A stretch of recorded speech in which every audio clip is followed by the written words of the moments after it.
예, 오늘은 요한계시록 56번째 시간입니다. 최후에 벌어질 곡과 마곡의 전쟁이라는 제목으로 요한계시록 20장 7절에서 10절까지 말씀을 전하도록 하겠습니다. 우리가 이 요한계시록의 본문을 계속 보면서 이 천년왕국에 대한 부분까지 알게 됐고, 그 천년왕국이라는 것이 결국 교회 시대에 대한 어떤 상징적인 그림이다라는 것도 저희들이 알게 되었습니다. 그러면은 오늘 본문에 나오는 곡과 마곡의 전쟁이 그 교회 시대, 즉 천년왕국의 마지막 순간, 마지막 때를 가리키고 있는 본문인데요. 이 본문을 보면서 저희들이 기존의 한국교회에 조금 만연하게 퍼져 있었던 그런 잘못된 이해들을 한번 짚어보고, 이 본문을 성경적으로 어떻게 해석해야 되는지 한번 알아가 보도록 하겠습니다. 오늘 본문을 보니까 이렇게 적혀 있죠.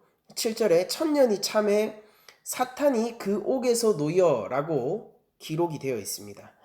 그러니까 이 교회 시대를 천년이라는 상징적인 의미로 해석을 한다고 한다면은, 그때가 언제인지는 모르지만 이 역사의 끝, 즉 주님께서 다시 이 땅에 재림하시기 전 그 마지막 순간에 사탄이 가장 활개치는 시기가 오게 된다라는 것을 본문이 밝히고 있죠. 이것은 이런 의문을 저희들에게 주고 있습니다. 그럼 마지막 때에 사탄의 세력이 왜 강해지는가? 하나님이 분명히 그걸 허락하시고 계시잖아요. 그러니까 하나님은 악의 세력이, 즉 대적의 세력이 커지도록 왜 마지막 때에 허락하시고 계신가? 이런 의문이 저희들이 들 수가 있는데, 이것은 두 가지 측면에서 먼저 살펴볼 수가 있을 것 같습니다.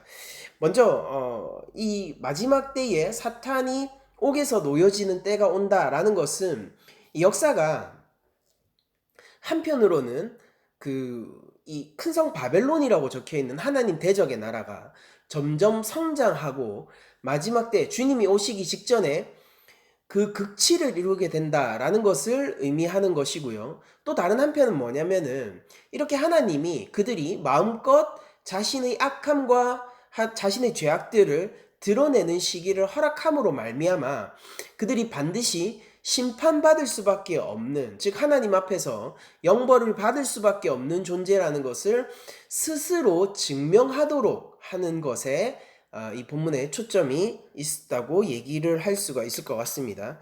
그러니까 성경은요, 이 두 나라의 그 관념을 우리에게 전달해 주고 있는데, 하나는 하나님 나라의 관념이고요. 또 다른 하나는 무엇이냐면은 이 세상 나라인 것이죠. 이 두 나라는요, 이 역사 가운데서 동시에 성장하는 것처럼 보이고요. 또 다른 한편으로 보면은 이 한 나라가 다른 나라를 집어삼키고 있는 것처럼 보입니다. 이게 양자간 다 서로 상호 가능하거든요. 그래서 어떤 측면에서 보면은 세상 나라가 하나님 나라를 집어삼키고 있는 것 같고요. 그러니까 1차 독자인 요한 공동체가 바로 그런 상황 속에 속해 있겠죠. 그러니까 로마의 황제를 중심으로 한 이 제국의 권력이 이 교회를 압박하고 실제 잡아먹고 있는 그런 형국으로 느껴질 겁니다. 근데 또 반대로 사실 지금 그렇다면 로마는 어디 있습니까? 그렇게 교회를 핍박했던 황제는 어디 있습니까? 그러면은 정말로 로마가 기독교를 집어삼켰나요? 그것이 아니죠. 결국 로마 제국은 사라졌지만 여전히 하나님의 백성들은 날이 갈수록 더욱 늘어나고 있지 않습니까? 이제 이런 측면에서 보면은 세상 나라가 하나님 나라를 이렇게 집어삼키는 형국도 있지만은, 또 다른 측면에서 보자면은 하나님 나라가 세상 나라를 압도해 나가고 집어삼키는 듯한 형국 역시 역사를 통해서 동시에 발견된다라는 것입니다. 그래서 하나님 나라는 어떤 측면이 있느냐, 계속해서 커져나가는 측면이 있죠, 이 역사 가운데서. 근데 동시에 세상 나라도 계속해서 커져나가는 측면이 있다는 겁니다. 그러면 세상 나라가 가장 클 때가 언제일까요? 그게 바로 주님께서 이 땅에 오시기 직전, 그러니까 이들이 심판을 받기 직전에 가장 그 죄가 크고 관용하게 될 것이 명백하지 않습니까? 그런 측면에서 그런 마지막 때의 모습을 상징적인 그림으로 보여주는 것이 사탄이 옥에서 놓여 있는 그림이고, 제가 저번 시간에 설교에서 말씀을 드렸듯이 사실 주님께서는 언제 오셔도 이 땅을 심판할 만큼 이 땅은 죄악을 쌓고 있지만은, 다만 우리들은 과연 우리가 어디까지 가야지 하나님 앞에서 확실하게 이 세상이 심판받을 수밖에 없는 세상이고, 우리들이 어떻게 죄인인지를 스스로 증명하게 되는지 모르게 되어 있습니다. 그래서 이 세상이 지금도 하나님 앞에서 심판받을 수 있는 죄악을 쌓아가고 있지만은, 하나님의 오래 참으심이 어디에서 끝이 날 것인지, 그리고 어느 시점에 이르러야 우리가 하나님 앞에서 가망 없는 죄인임을 발각당하게 될지, 이런 것들은 여전히 베일에 쌓인 채로 가게 되겠죠. 그러니까 갈수록 세상 나라는 커져가는 거예요. 동시에 그러나 우리가 실망하지 않아야 할 것은 하나님 나라 역시 커져가고 있기 때문입니다. 그리고 마침내 승리하는 것은 사실 이게 경쟁의 상황이 아니거든요. 경쟁의 상황이 아니라 모두 하나님의 주권 아래에서 벌어지고 있는 일이고, 최후에는 바로 하나님 나라가 승리하게 된다는 것을 오늘 요한복음 본문이 보여주고 있는 것이죠.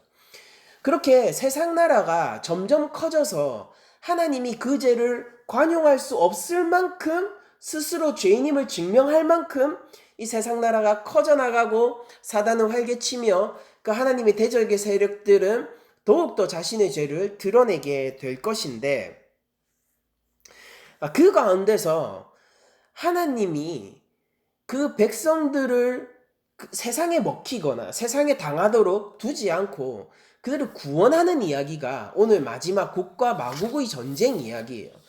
우리 기존의 한국 교회에서 이 곡과 마곡의 전쟁을 놓고 여러 가지 이상한 이야기들이 소문처럼 떠돌고, 또 때로는 공식적인 어떤 설교 도상에서 벌어지기도 하고 그렇게 얘기를 했었는데, 오늘 제대로 성경적인 근거를 따져가면서 한번 곡과 마곡의 전쟁, 최후의 전쟁, 이것이 무엇인지, 그러니까 아마겟돈 전쟁이라고 불리는 뭐 그런 용어들 있죠. 이게 다 이 최후의 전쟁을 가리키고 있는 것이거든요. 어떤 건지 한번 살펴보자고요. 자, 우리 8절을 보니까 땅의 사방 백성 곧 곡과 마곡을 미혹하고 모아 싸움을 붙이리니 그 수가 바다의 모래 같을 거다라고 하면서, 사탄이 옥에서 놓이자마자 이 곡과 마곡을 유혹해서 모래와 같이 많은 세력을 규합해서 하나님께, 즉 그들의 백성, 하나님의 백성인 이 교회에게 싸움을 걸게 될 거다라고 얘기를 하고 있습니다. 자, 그러면은 곡과 마곡의 전쟁이라는 것이 뭘까? 이거를 소문처럼 떠돌았던 얘기들이 뭐가 있냐면, 여러분들 교회 생활 오래 하신 분들은 좀 이런 얘기들 들어보셨을 수도 있어요. 그러니까 세대주의자들이 이것이 뭐 구소련에서 벌어질 마지막 세계 3차 대전이다, 뭐 그렇게 얘기를 한다거나, 뭐 중국에서 벌어지게 될 뭐 유럽연합, 뭐 세계연합과의 전쟁이다, 뭐 그런 얘기를 하거나, 아니면 이스라엘에서 벌어질 전쟁이다, 뭐 이스라엘에 뭐 연합군이 쳐들어오는 거다, 아니면 이스라엘과 중동 사이에 벌어지게 될 전쟁이다, 뭐 이런 뜬구름 같고 소문 같던 얘기들이 많이 있단 말이죠.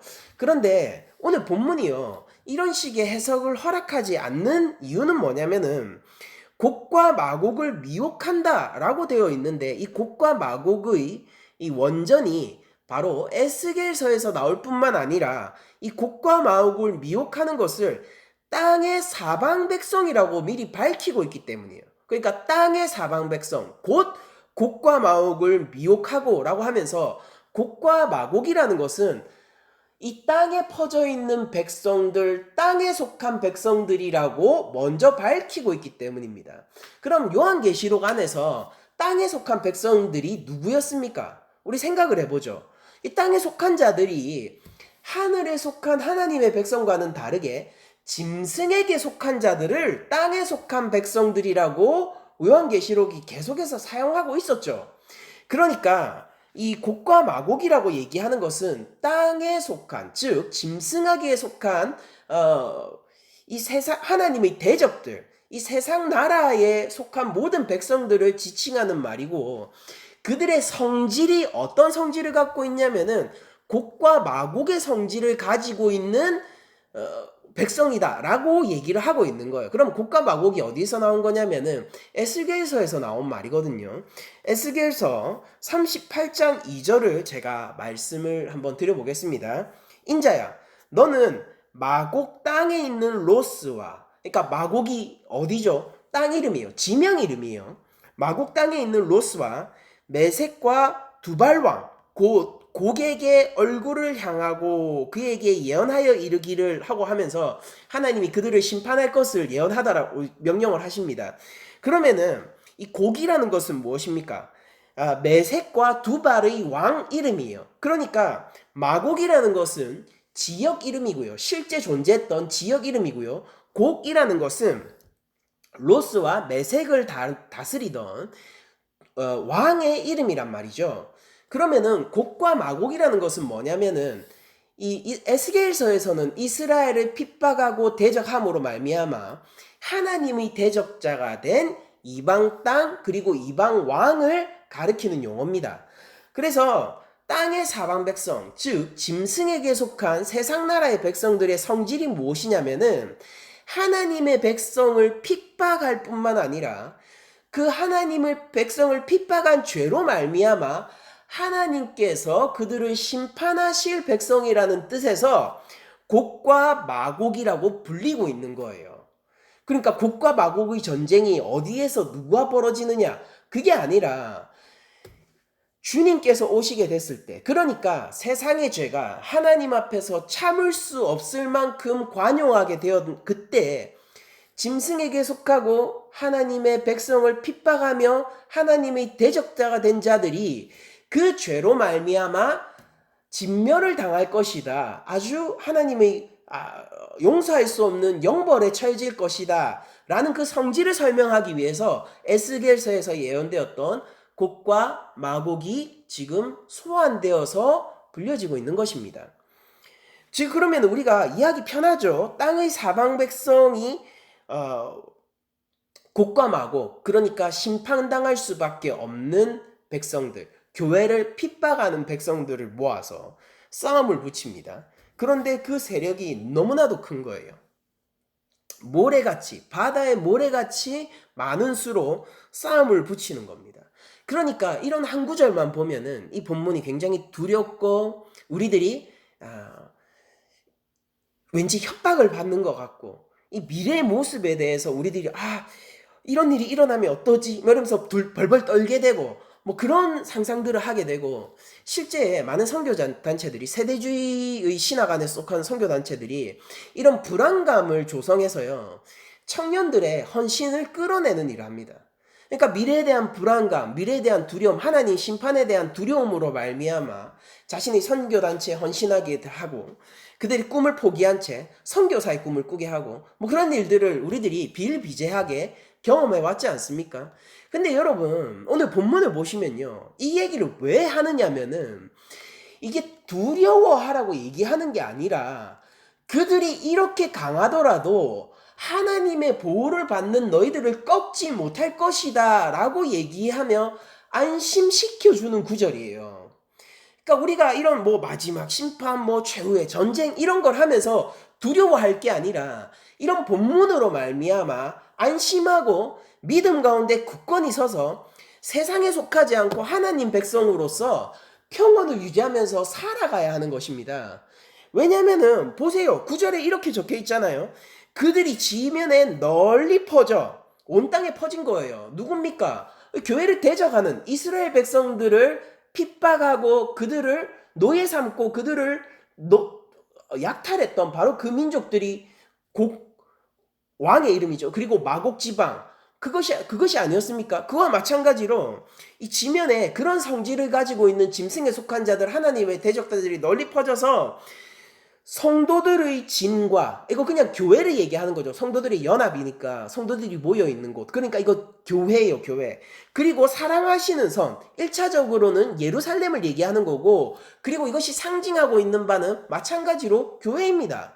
그러니까 역사적인 교회를 위협하고 있는 하나님의 대적자들, 역사적인 교회를 핍박하려고 하는 이 교회의 대적자들, 교회의 원수들, 하나님의 원수들이 이 성을 두르고 위협을 하고 있고 싸움을 걸고 있지만은 어떤 일이 벌어집니까? 하늘에서 불이 내려와 그들을 태워버리고 라고 얘기를 하고 있는 거예요. 그러니까 핵심 포인트가 뭐냐면은 곡과 마곡의 전쟁은요, 두려운 전쟁이 벌어질 것이니 너희들이 무서워하고 대비하라가 이 본문의 핵심 포인트가 아니고요. 그 어떤 강인한 세력이 와서 마지막 최후의 일전을 벌여서 젖먹던 힘까지 끌어내서 교회를 핍박하고 덤빌지라도 하나님의 심판과 하나님의 능력과 하나님의 손안에서 그들이 결국 꺾일 수밖에 없다. 그들은 직면당할 수밖에 없다. 그로 말미암아 교회는 반드시 구원을 받게 될 것이다가 이 본문의 핵심 포인트라는 것이죠.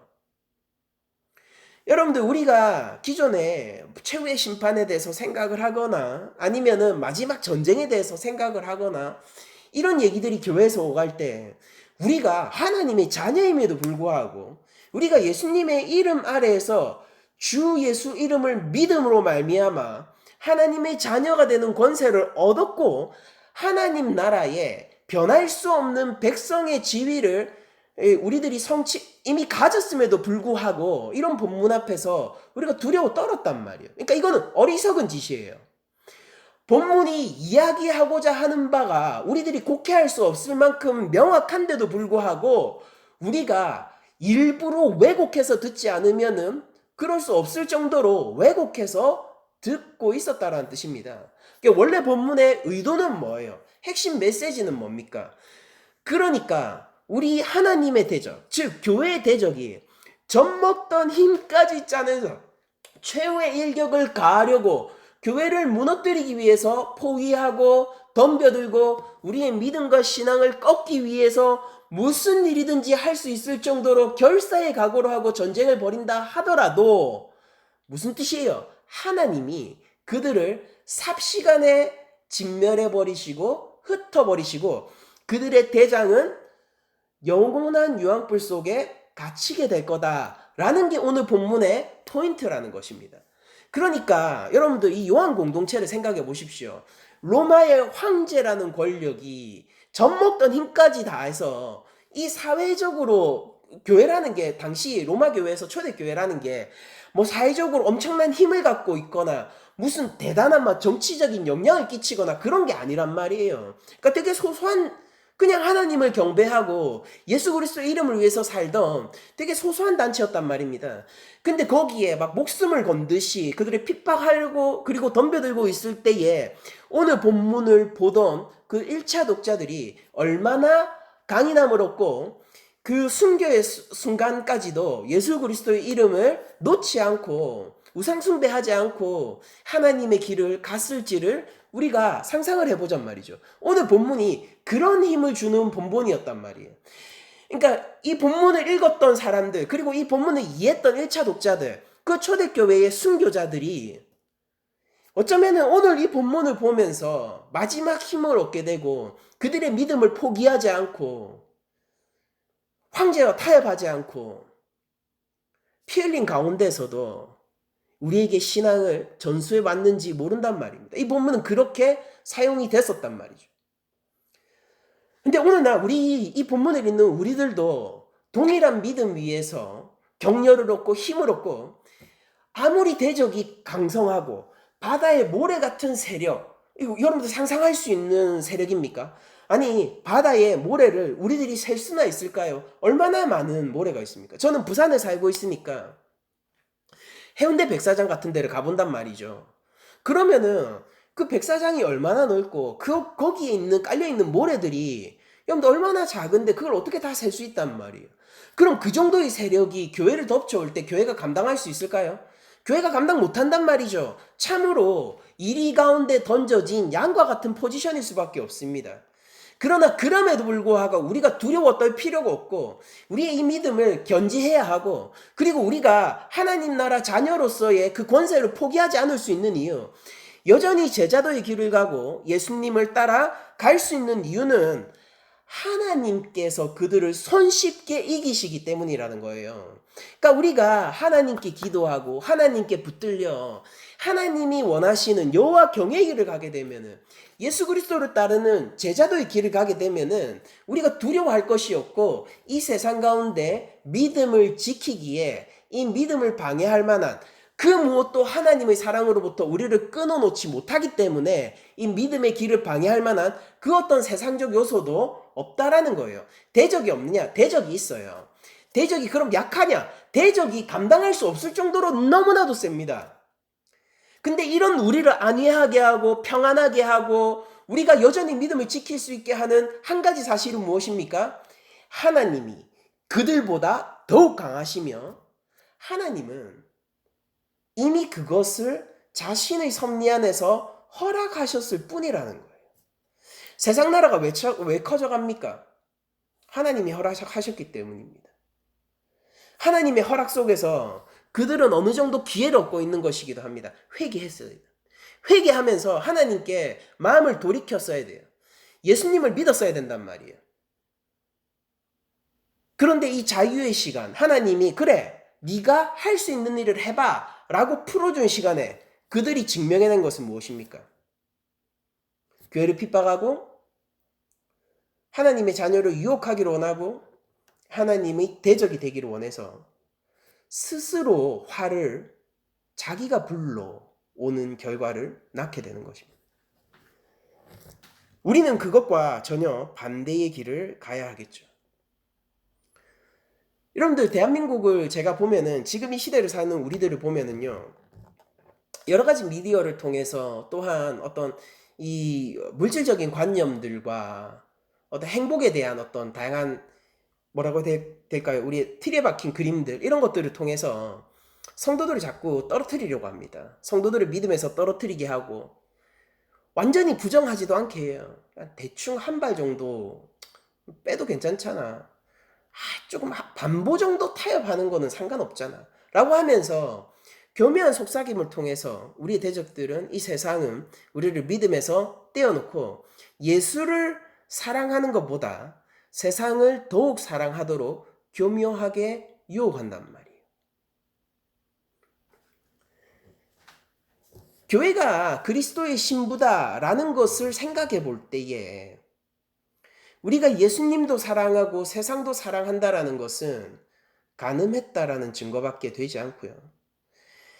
그럼에도 불구하고 나는 세상보다 상대적으로 예수님을 더 사랑해 라고 얘기하는 사람들이 자랑스럽게 그런 자신의 신앙을 얘기한다라는 것은 이 언약 관계 속에서 그리스도의 신부로서의 교회가 어떤 정체성을 가져야 되는지 전혀 이해하지 못하고 있는 사람들의 철없는 신앙 고백일 뿐이라는 것입니다.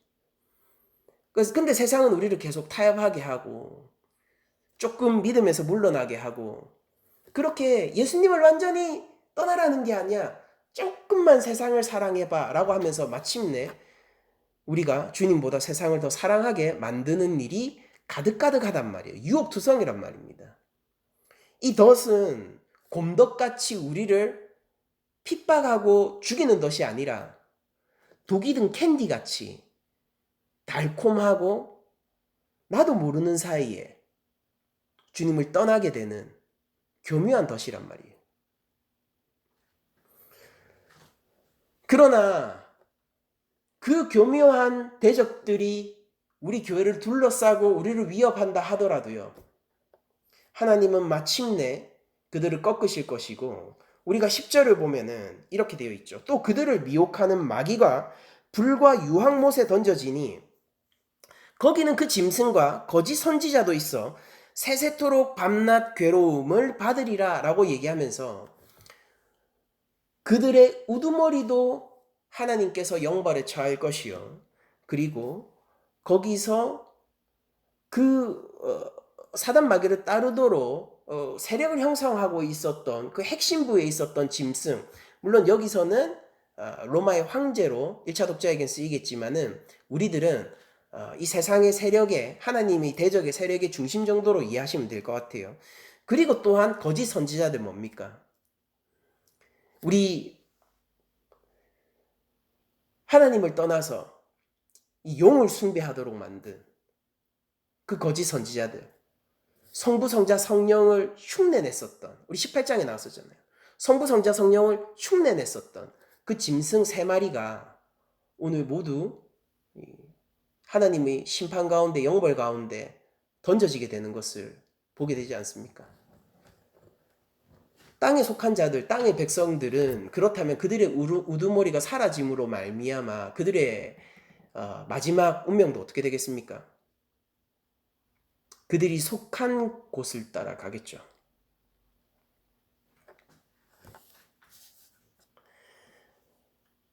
그러니까 마지막 이 챕터에서 무서운 마지막 심판, 마지막 전쟁 이런 내용들이 나오지만은 모든 것들은요,